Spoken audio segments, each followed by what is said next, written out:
Tight schedules this morning. Main order of business this morning is we've asked our federal partners to join us this morning and just provide us with, 5 or 10 minutes comment, and then we do want to try to move the Western Maryland Heritage Area bill that will alter that funding. It doesn't increase the funding; it just changes the pot of money available to them. And we have several folks with us today that will talk about that program. So let's go ahead and get started. We'll start with the Pledge of Allegiance, followed by the prayer offered by Delegate Tippy. I pledge allegiance to the flag of the United States of America and to the republic which stands one nation under God, indivisible, with liberty and justice for all. Delegate Tippy. Good morning. If everyone could please bow your heads. Heavenly Father, please look over this delegation and its staff and give us the strength and courage to do the right thing on behalf of our constituents. And let us be optimistic about the future of Western Maryland and keep us moving forward. Amen. Amen. Amen. Thank you, Delegate.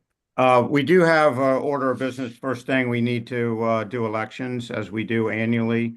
Any discussion on elections for chair and vice chair, or anyone want to make a motion? For the record, I do have Delegates Baker and Delegates Heinball with me in my conference room. Yeah, I'd like to move forward with a motion.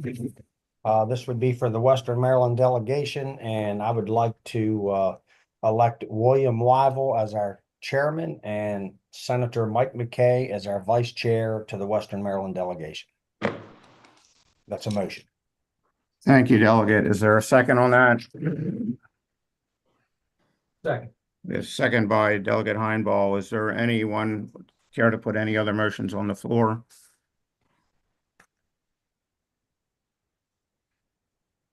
Seeing none, we'll vote on that motion. All those in favor, vote by saying aye. Aye. Aye. Aye. Any opposed? None opposed. Thank you all. We look forward to a productive year. So Senator Van Hollen, normally we allow senators go first, but I know that Congresswoman McLean Delaney is also on a tight schedule, so we'll offer the floor to you, sir, and just tell us what's going on in DC these days. Well, first of all, congratulations on your election as chairman. So Chairman Wyville, thank you and the whole delegation for gathering here in the Western Maryland delegation. And to Senator McKay, congratulations on becoming the vice chairman.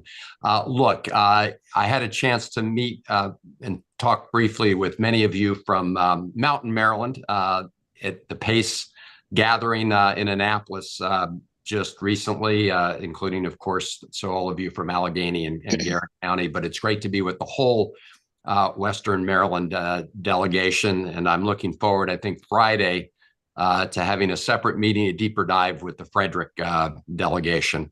But I appreciate the opportunity. I think many of you know Robin Summerfield, who worked for many years for Senator Cardin.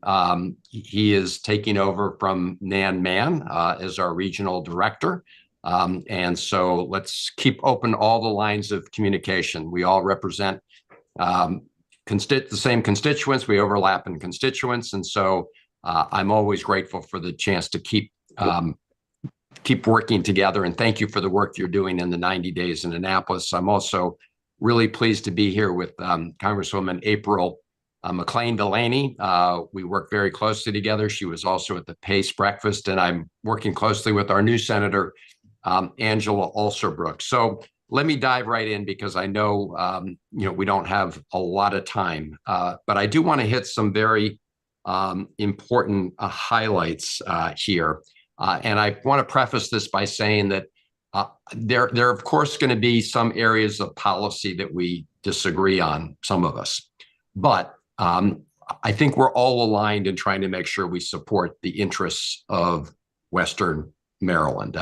I convened the first Maryland federal delegation meeting of 2025 last week. And Andy Harris, for example, joined us from his congressional district on the Eastern Shore. And we always find areas where we are aligned when it comes to furthering and advancing the interests of our constituents. And so I look forward to continuing to do that with all of you. I do want to, at the outset, just talk about what may be the elephant in the room today, which is this announcement that was made by the Trump administration, I think 48 hours ago now, regarding freezing a massive amount of discretionary federal grants. You may not have been hearing from constituents since it was a federal action, but we are hearing from fire stations, we're hearing from small businesses, we are hearing from folks who are in the education space, because this freeze is having an immediate impact across the country. As you probably saw, this decision was essentially challenged. It's a federal judge has put a temporary freeze on it until Monday, where there'll be a hearing. And I'm happy to try and answer any questions, regarding the scope. I will say it's created a lot of confusion and chaos among the federal workforce because the order was very broad and very ambiguous, and that is why it is potentially impacting such a large number of organizations. So, for example, I'm going to talk in a minute about the Appalachian Regional Commission, which impacts, Washington, Allegheny, and Garrett counties. The way this is read now, it's a freeze on those grants for the time being. So it has got a very big scope, and I'm happy to try and answer any questions as we go forward on that. On the good news front, because of the bipartisan infrastructure modernization bill that was passed a number of years ago, we have seen lots of federal investment in the expansion and build out of high-speed internet and broadband, including in Western Maryland. So the state of Maryland received over $267 million in federal funds for those purposes, and they are being put to use. We look forward to getting reports from all of you about where there are maybe remaining gaps, but the build out of high-speed internet has been a big help, as you know, to Western Maryland. It allows, a lot of people to live and work there and small businesses can go on the internet and be very, profitable and productive if they have that access to high-speed internet. Another major part of that infrastructure bill was about $7 billion over 5 years to the state of Maryland. And of course, the state of Maryland decides how to allocate those funds. They are driven by the state priorities. But one of the things that Congresswoman April Delaney and I have been pushing for, and we were pleased to see the governor include in the revised budget, and he publicly announced this at the PACE gathering, was the funding for the monies that were put in for I-81 and the monies that were put in for US 15. So those were obviously very important priorities that we're glad to see them moving forward. I mentioned earlier the Appalachian Regional Commission, which impacts 3 of the counties in Western Maryland. I sit on the Senate Appropriations Committee. We work very hard to provide the necessary funds for these purposes. These are really important economic development funds. We have an annual appropriation up to about $200 million, and Congresswoman Delaney and I just announced, along with Senator Alsobrooks, $2 million from that fund to address the physician shortage in Western Maryland. That's just one example of the kinds of things that those funds can be used for. Beyond these programs that help provide investments in Western Maryland, there's the annual appropriations process. We're always very attentive to the needs of Western Maryland. We look forward to input from all of you. In fiscal year 24, which is the one that we were, last year, we secured funds, about $13 million for 26 projects in each of your counties, everything from fire stations in Carroll County to the Public Safety Training Center in Washington County, and other important projects. And again, we have a very open and transparent process for seeking input on those projects. For the fiscal year 25, federal fiscal year 25, which we're already in, we have secured about $31 million in projects for Western Maryland. They are in limbo right now because we have not yet completed a final federal budget for fiscal year 25, right? We're well into it. It began back in October of 24, but the next big moment will be March 15th. And we're hoping to get an agreement to complete the fiscal year budgets here. If we do not get that agreement, those $31 million targeted toward important priorities in Western Maryland will not materialize. So I just wanted to flag that. Finally, H-2A visas for our farming community is something we continue to work on. We hear from a lot of our farms in Western Maryland about the importance of those programs. I'll end with this. This is clearly a time where people who work in the federal government are facing a lot of uncertainties. We all represent federal employees. There are tens of thousands of federal employees in Western Maryland. I mean, they work at places like Fort Detrick. They work up at Emmitsburg at the National Emergency Training Center. They work for other federal agencies. And I hope that we will, they've been really, as I said, experienced a lot of uncertainty with some of the proposals that are emerging. There's something called Schedule F, and I will close on this. Schedule F would convert about 50 to 60,000 federal positions that are currently merit-based. You know, these are people who get their jobs based on experience and qualifications, that the new administration wants to convert to political positions. So you can understand why there's a lot of anxiety in the federal workforce. Presidents already get 4,000 political appointees, right, across the federal government. That's the 4,000 political appointees. When you switch administration, obviously new presidents need to have their teams in at the highest levels. But going from 4,000 to 60,000 more, in my view, would put at risk the implementation of some important programs. So I just want to end with that. Everyone should be aware that there's a lot of anxiety, is putting it mildly, among the federal workforce. So let me close with that. And I know you're going to hear from Congresswoman Delaney. I just want to, again, thank all of you for what you're doing in Annapolis, and look forward to our continued working relationship on these shared priorities. Well, thank you, Senator. We do appreciate the update. It sounds like there's a lot going on in DC these days, even more so than normal.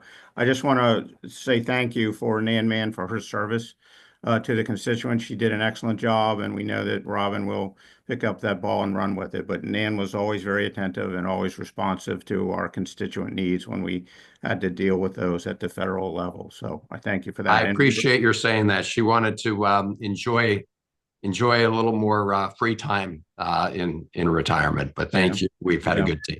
Yeah, well, we wish her well, and hopefully you'll get that budget passed. It's kind of all up in the air, I guess, what the president's doing currently, but I kind of don't see it any different than what the governor did when he came on and he paused a lot of projects. So I'm assuming that's what President Trump is looking to do, and I think we're probably in a transition here where hopefully they get everything figured out. We all have concerns about the budget deficit and different things in the community. So let's hopefully we get it all worked out for the better. Does anyone have any questions for Senator? And then we'll open it up to Congresswoman McLean Delaney. I'm not seeing any. So Congresswoman? Well, thank you all very much. Then I'm going to jump off. We appreciate your time. We know you took a lot out of your day to be with us. So well, best wishes for the remainder of your session in Annapolis. Thank you. We have our own problems. Right. I got it. So So, thank you for understanding that I'm off video. I'm on my way actually to Annapolis. I'm going to meet with Bill Ferguson, a couple of delegations that are there, and actually Johnny O and Sarah and Elfrith and I are going to meet with the governor. It was a pre-planned lunch from quite a while ago. He just wanted to, sit down with us and welcome us as new members of the federal delegation. But in that, I just I'm off camera, so I apologize to be in the car. You know what? Senator Van Hollen really touched on many of the points that I was going to make as well, because, and I echo many of them. Thank you for having me on this Zoom call, and I'm really excited to meet individually with you and collectively with you. I think that Western Maryland is very important to me. As you know, I grew up in Idaho, in a farming family, but I really love the beauty and all of the resources and the communities within Western Maryland. And I was at the PACE breakfast as well, with the governor, with Senator Van Hollen, and a lot of other stakeholders. And it was, a really exciting time to kind of see some of the investment and some of the cross collaboration that's going on. I am aware of a lot of the different funding priorities within the governor's budget. Some on, on a variety of different areas. And while those are a state, issues and, things, from, water and different things at the downtown Frederick Hotel and construction. I'm just looking at all of the some of the MARC things, things in Washington County and Allegheny in terms of, their aqueduct and, just a lot of the different priorities that were put forth on the state level. I don't think that is actually, something that we jump into as much, other than to highlight the need to the delegation and to the governor, how important it is that Western Maryland is heard and there's investments in Western Maryland. I have been very focused on, 81, 15, and 220 and 270. I really believe, and I speak frequently about, it's not just about economic development and gridlock, it's about safety of life and limb. And some of these roads are very dangerous. And so I was a big firm advocate for the past couple of months, and I was so happy to claw back some of that money for those roads. I do think we still need to look at 220 and some of our other roads as well. I was the number 2 in the Biden administration, as many of you might know, Deputy Secretary at the agency NTIA, which rolled out the broadband bill, the $65 billion bill, and I'm very focused on rural broadband. Most of those monies have already been given. The part of the agency was to actually give to understand across the country where the needs of unserved and underserved areas are. The money is now really has been allocated towards the states. And it really comes now on the state level with the state broadband office to really look at the zoning, permitting, and how it is rolled out. Of course, there's oversight by the agencies and the federal government to make sure there's a prudent use of money. But I will be very engaged and trying to be a kind of a conduit between both the state broadband office, the federal part, and making sure that those that high speed internet is in those communities for, telemedicine and also for, our farmers. But it is important also that it's the other part of high speed internet is affordability, because it doesn't help if you have access and you can't afford it. And so one of the big issues is, I think, that we also have to make sure that we reinstate some of those subsidies for low income, residents who might need a little extra help to get that rural broadband into their homes. The other thing that he mentioned, of course, is the issues concerning this freeze. It was unprecedented in a lot of ways. And my team went on overtime. I have an amazing team, and I have to lift that up first. I opened our Frederick office. We had almost 300 people in the opening of the Frederick office week before last. It was really amazing. But I assumed, I did take over the same offices that Congressman Trone had, in part because I think that a lot of people had that address and the numbers of that. I hired, a lot of people from his staff because I felt it was really important to have seamless transition and expertise and casework. So we hit the ground running. We will have over the next year open a satellite office in Western Maryland, perhaps Cumberland, and also kind of a small one also in Moco, but that will be towards later in the year. But we wanted to make sure we got up and running. But our office was inundated yesterday with a lot of panic, confusion, and, what do we do? From Head Start to, some of our police departments didn't have some of the funding they thought that were coming in to, just even Boys and Girls Club, but schools and, individuals, nonprofits. And we were, I look at it also that we have Fort Detrick, we have NIST, we have many research engines that are incredible for our national security, our economic security, and for our ability to really, invest in our communities and how that ripples into business. So I'm going to be a firm proponent of trying to advocate for Western Maryland. But hey, I'm one of 435. I'm a junior member of Congress. And so what can I do? I can be an advocate. I can communicate as much as I can about the directives, but I really just have to have the back of all of you and communicate out and try and get clarity. So I sent an email out to almost 170 individuals that I had across the district and kind of gave them the state of play, and then our contacts, and said that we would be working this as much as we can, and we will be relaying information as we get more guidance and clarity from the administration. Last thing I'll say is that I was given my committees, and I actually selected them based a lot just on the interest and what was best for my district. I'm going to be on the Agricultural Committee, and part of that I think is really important, that there will be a farm bill, we hope, this year. And if so, then we will be able to carve out some good things for our farmers. But I'm hopeful also that, we have a lot of people who depend on SNAP. And so it's really important that we work to figure out how to best achieve that in a way which,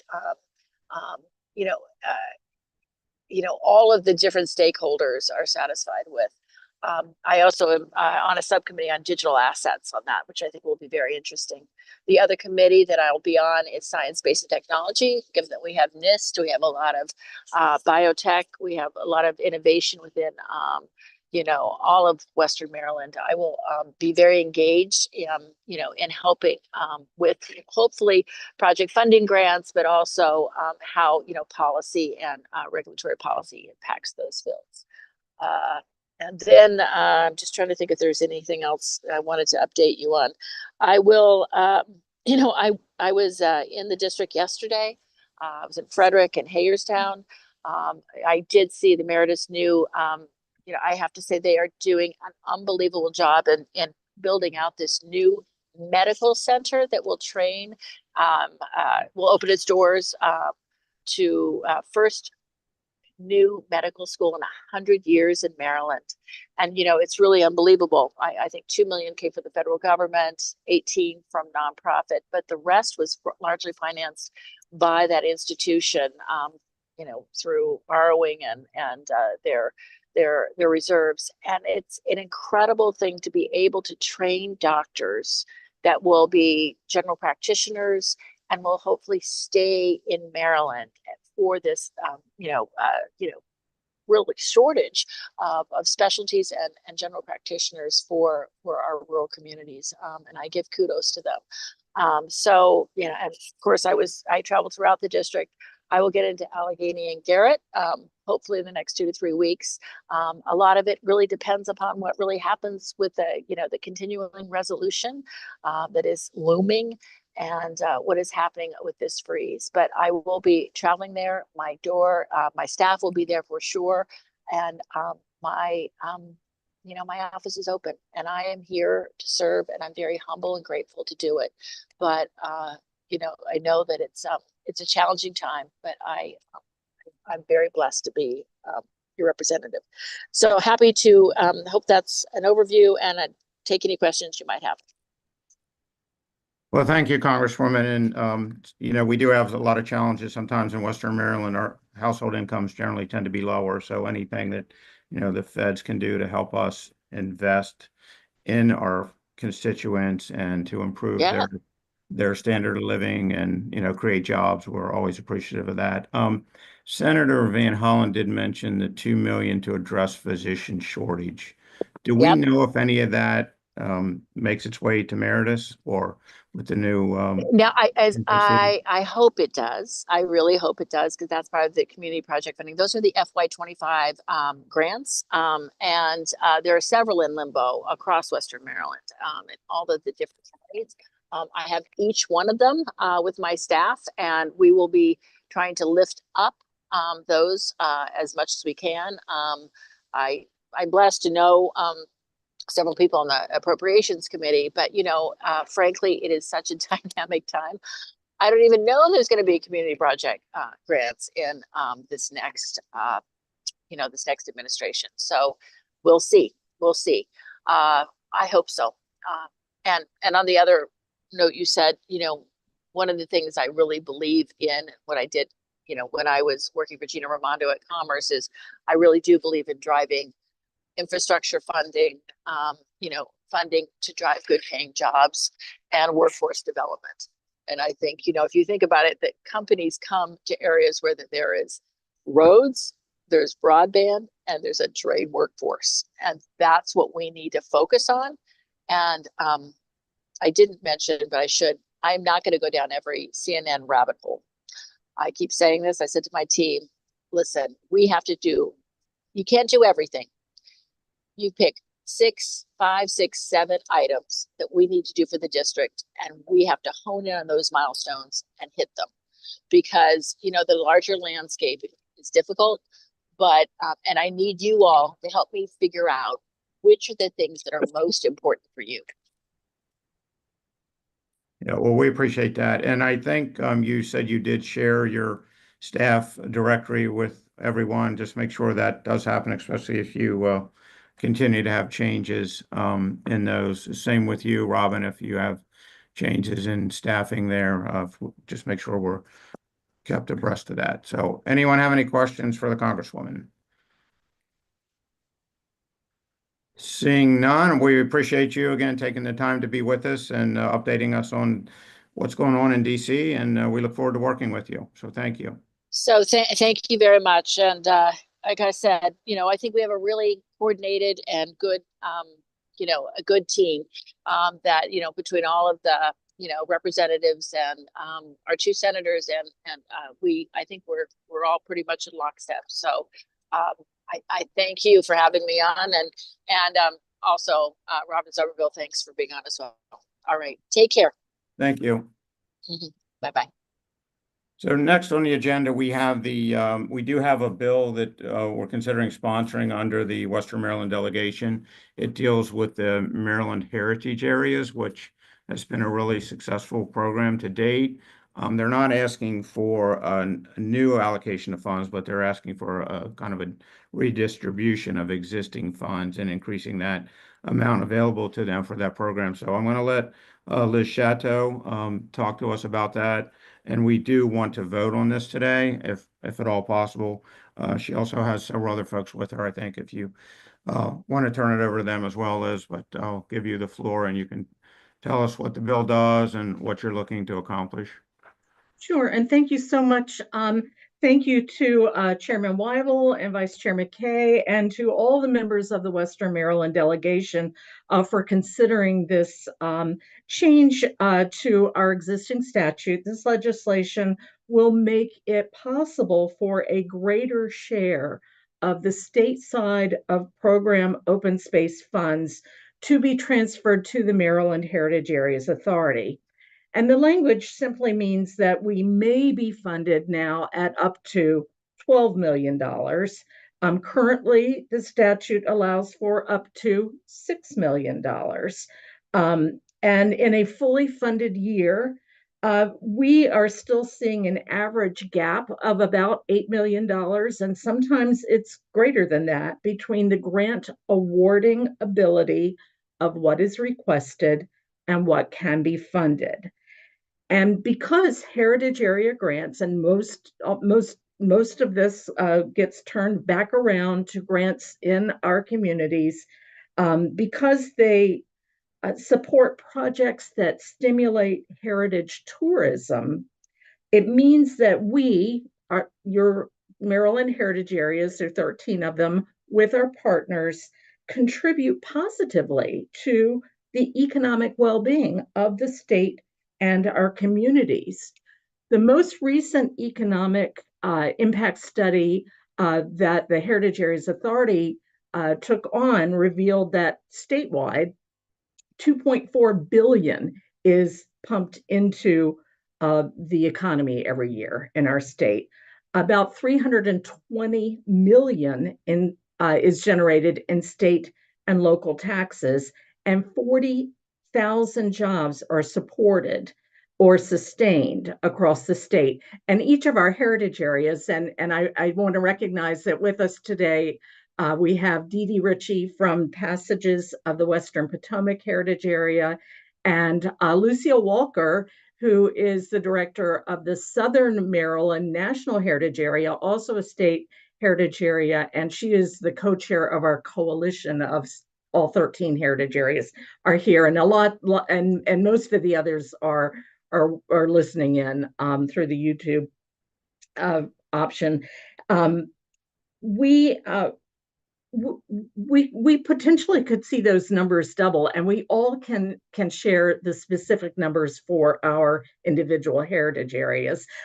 In the delegation, in addition to my heritage area, Heart of the Civil War, which serves Frederick, Carroll, and Washington counties, Dee Dee's that I just mentioned, Passages of the Western Potomac and Allegheny. We also have Mountain Maryland Gateway to the West heritage area. So we've got 3 of the 13 right here in this Western Maryland delegation. I want to mention that the Coalition of Maryland Heritage Areas has been setting the stage for support from all of our legislators across the state. And because this is a good news bill, and it's going to benefit the whole state. And when we do have a bill number and hearing state set, we're going to be able to pull in a lot of additional voices in support of the bill. I'd be happy to answer any specific questions. I appreciate that Delegate Weibel introduced this as something that isn't really asking for an increase, but we're looking at potentially greater share than has been available so far. Looks like Delegate Buckle has a question. Yeah, thank you. My question, I guess, is just the process of it. Is what you're requesting the Western Maryland delegation to offer a letter of support for a bill that someone else is doing? Are you asking us to do the bill as a Western Maryland delegation designated bill? It is a Weibel has Western better idea. Maryland delegation bill. I'm sorry, Bill, I didn't hear you. It is a Western Maryland delegation bill. So I guess the only issue I would have with that is you just said, I think only 3 of the 13 heritage areas that would get the funding are within the Western Maryland delegation footprint. So the vast majority of them are not. And so that's just the only question I had. I mean, I support the concept of if there's money to be given, that you guys can apply and the governor can choose to fund you for more. I don't have a problem with that. I just don't know why the Western Maryland delegation. I think the first question that the Delegate Weibel or others would get at a hearing is, where's this delegation and that delegation, and does the Eastern Shore support this in the terms of if we would take away their Project Open Space money for something that Queen Anne's County wants and gives it to a different purpose, would they support that? So that's just my only process question. It's not about the validity of the request. It's the question of, is the Western Maryland delegation the vehicle through which to do it, given that we have a fraction of the funding entities that would potentially get more money? It should be probably a statewide bill championed in that way. That's just my thought. It is a statewide bill, which would have statewide implications, but also has a significant impact on all of the Western Maryland counties. That's why we opted to go with them as a sponsor, but we can have that discussion. If the majority do not wish to sponsor the legislation, we can revert it to an individual senator and or delegate. I think Lucille, our coalition chair, would probably be able to help with that question. I just wanted to put a plug in for the Western Maryland heritage areas. They're really considered leaders in our heritage area coalition. The work they do is astounding. And this is a statewide bill, and we all work together to make sure that the projects funded have the highest impact. And sometimes there are multi-heritage area grants that are awarded that really show that impact. And I'm the only Southern Maryland heritage area. I wish we had 3. I really do. But I just wanted to let you all know, just put a plug in for your heritage areas. They're really remarkable. Also, just so you know, it's also interesting to know as a national heritage area, first of all, Maryland's very unusual. There's only 2 states in the United States that have a state-based heritage area, and it's Maryland and Pennsylvania. And it really shows the commitment Maryland has to its heritage. But the entire program, the concept, was actually introduced by Ronald Reagan, and that on the national level. And so that's really been something, I think, a real legacy of his. And we're really appreciative of you all listening to our request today, and thank you. And just also to reiterate that our funding from Program Open Space comes entirely from the state side of Program Open Space. So the local Program Open Space money is not impacted.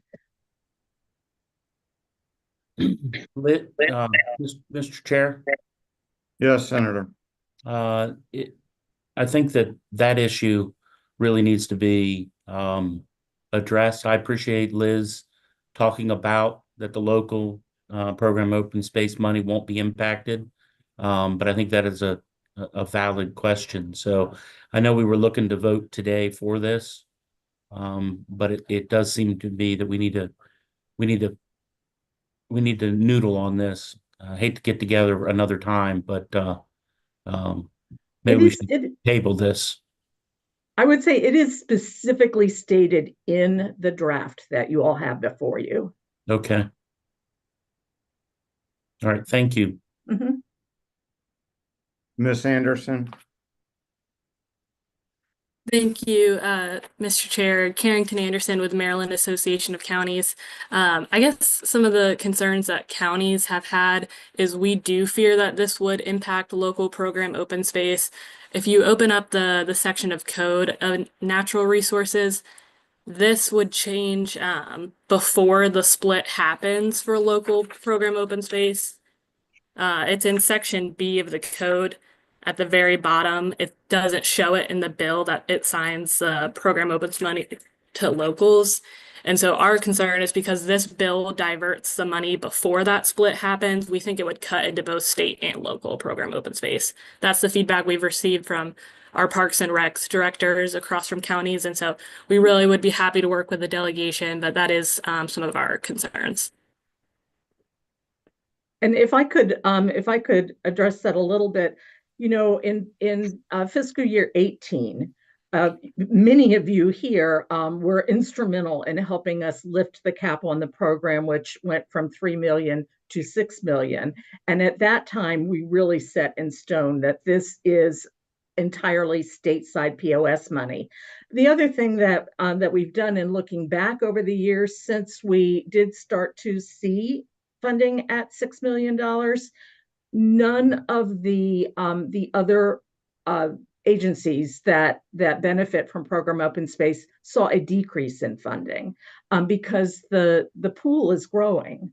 There's been nobody's fallen back because we got our funding at the $6 million level. And of course, that's still an up to, but we have been fortunate to see that $6 million since fiscal year 18.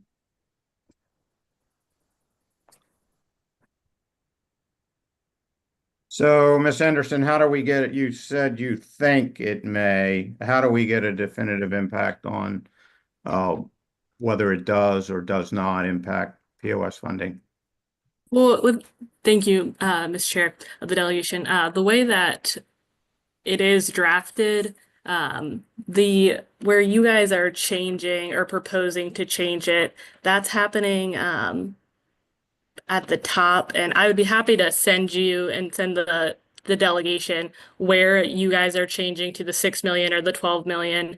And then if you look, the split to locals happens at the bottom of that. And since you guys are diverting the money before, we don't see how it couldn't also impact locals. I believe, Liz, wasn't this done before where the amount of money was increased? Or is this the first time? Yes, no, this is the second time. So for, the program was established in 1996. The funding was at $3 million, up to $3 million. And then in fiscal year 18, it was largely our Western Maryland partners who led the Lift the Cap effort that changed the amount to be up to $6 million. And we're looking for that again to go up to 12 million. And that's where we can begin to actually address the need and contribute, more of our potential to help with the heritage tourism economy. So we should be able to go back to fiscal year 18 and see if there was a negative impact on POS funding at that time. And Right. And in our studies, we are have you able to not do seen that? that. Yeah. You have not seen that? No. Well, we have, but no, at least none of the other partners that are in the formula for partner POS funding saw a decrease in their funding. Okay. Ms. Anderson, did you have another comment, or are your hand still up from last time? Yes, thank you. I just want to say we'd be happy to work with you all and even get a group of the parks directors to discuss this more. We don't believe that it's intending to impact local program open space, but we just fear that it does. And so we would happy to talk through that more and work through that. Because again, we think the concept of the bill is good, but just have some concerns there, especially with the current budget situation of Maryland, and just want to protect local program open space dollars. Okay, so we will table the consideration until we can get those questions answered. So we will may have to meet again to take this matter up again before the bill draft deadline. Does anyone else have any comments regarding that matter?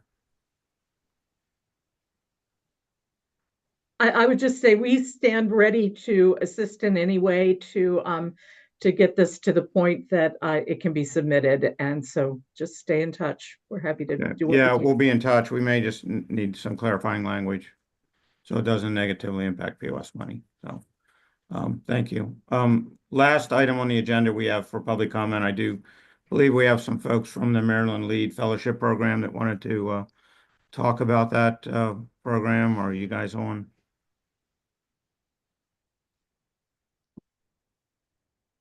Yes. All right, Daryl. Hi, my name is Daryl Glothley. I'll go first. There's two of us here. We're both Garrett County residents. My name is Daryl Glothley. I'm a hemp farmer from Garrett County. I am in the 2-year LEAD fellowship program. And for those of you who do not know, LEAD is a 2-year program that focuses on rural development, economic development, policy, and agriculture, and natural resources. So we get to see a lot of different stuff that's going on around Maryland, including stuff like the Purdue chicken factory. We saw the vertical integration of that, which was very interesting. We've gone to Frederick County and looked at solar and how data centers are affecting farmland and rural areas. Just a number of different things, but I just wanted to come and say hi to the delegation. Thank you for having us to speak for a couple minutes. LEAD is a 501(c) nonprofit, and we do get a lot of funding from organizations that our delegates and senators fund, including Mayor DAF. So we just want to thank you guys for all you do to make sure those programs continue to support rural Maryland and the programs that support farmers and agriculture. Allison, do you have anything to add? Thanks, Daryl, and thanks everyone for giving us some time on your agenda. I know there's a lot of important things going on. Nice to see some familiar faces out there too. And looking forward to meeting many of you in the future. So I'm also a farmer in Garrett County, and I have a diversified vegetable farm here that I own and operate. My husband also works for the federal government. He works for the Department of Interior. And that's part of the reason that we're able to continue farming here, having some off-farm income as a side note. But I would just reiterate what Daryl said. We just want to bring awareness to the Lead Maryland Fellowship Program. It's been a really amazing experience and great for us Garrett County residents to get to other counties downstate, see how similar, in many cases, many of the challenges are that farmers face across the state. And we just want to mention that if anyone in the room knows anyone who might benefit from this program, new fellows are added to the program every 2 years. So please recommend it to anyone you know in the agriculture or natural resources industry. You might benefit from some leadership training. And I'd also like to extend an invitation to any of you who want to learn more about agriculture and farming on the ground to visit my farm here in Garrett County. We're called Honeymoon Farm. And I also work with Dee Dee and others in Allegheny County managing farmers markets throughout the county, and would love to have you all visit a farmers market sometime to learn more about that. Thank you all so much. Well, thank both of you and good luck in the program. And we appreciate you working hard on the farms and keeping us fed and healthy. So thank you for joining us this morning. Anyone else have anything under public comment that they'd like to share with the group? Seeing none, is there a motion for adjournment? So moved. Second. Motion by Delegate Siliberti, seconded by Delegate Heinball. Thank you all.